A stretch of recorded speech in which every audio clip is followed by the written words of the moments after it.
Hello மக்களே வணக்கம். இன்றைக்கி நாம் இந்த வீடியோவில் எதை பற்றி பார்க்க போகிறோம்னா விஏஓ வில்லேஜ் அசிஸ்டண்ட்டோட புதிய அப்டேட்டை பற்றி பார்க்கலாங்க. ஓகேங்களா? நம்ம சேனலுக்கு புதியவராக இருந்தால் நம்ம சேனலை மறக்காமல் சப்ஸ்கிரைப் பண்ணி பெல் பட்டனை தட்டிக்கோங்க. உங்களுக்கு யூஸ்ஃபுல்லாக இருக்குங்க. ஒவ்வொரு மாவட்ட வாரியாக ரிசல்ட் வெளியிட நம்ம புதிய அப்டேட் ஆணைய பிறப்பிச்சிருக்காங்க. மாவட்ட வாரியாக result Madurai, Tenkasi, Chengalpattu, Tiruppur, Virudhunagar, Thoothukudi, Cuddalore already result வெளியிட புதுப்பிச்சிட்டாங்க. கட்டமாக பார்த்திங்கன்னா கோயம்புத்தூர், மயிலாடுதுறை, நாகப்பட்டினம், ராமநாதபுரம், திருநெல்வேலி, திருவள்ளூரும் ஆணையம் பிறப்பிச்சிட்டாங்க. ஓகேங்களா? 18 மாவட்டங்களுக்கு ஆல்ரெடி வெளியிட்டுட்டாங்க. இன்னும் மீதமுள்ள 25 மாவட்டத்துக்கு வெளியாகும் என எதிர்பார்ப்பு எப்போ ரிசல்ட் வெளியாகும் என்றே இருக்காங்க. ஓகேங்களா?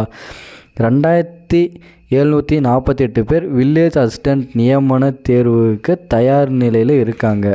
முடிவுகள் மீண்டும் மாற்றம், தேர்வில் குளறுபடிகள், தேர்வர்கள் பேரதிர்ச்சி. 38 மாவட்ட கிராம வேலைவாய்ப்பு அலுவலகங்களை ஏமாற்றிய வருவாய்த்துறை. ரிசல்ட் இப்போ வெளியாகும் என்று சொல்லிட்டு வருவாய்த்துறை ஏமாற்றினே இருக்காங்க. 2748 பேரின் நியமனத்திற்கு மீண்டும் தடை விதிக்க வாய்ப்பு.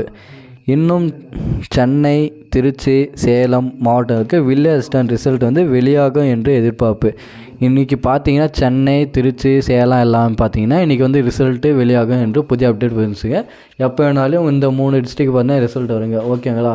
நமது வீடியோ பித்தளை சேனலை மறக்காமல் சப்ஸ்கிரைப் பண்ணி தட்டிக்கோங்க. அடுத்த அப்டேட்டில் சந்திப்போம். நன்றி, வணக்கம்.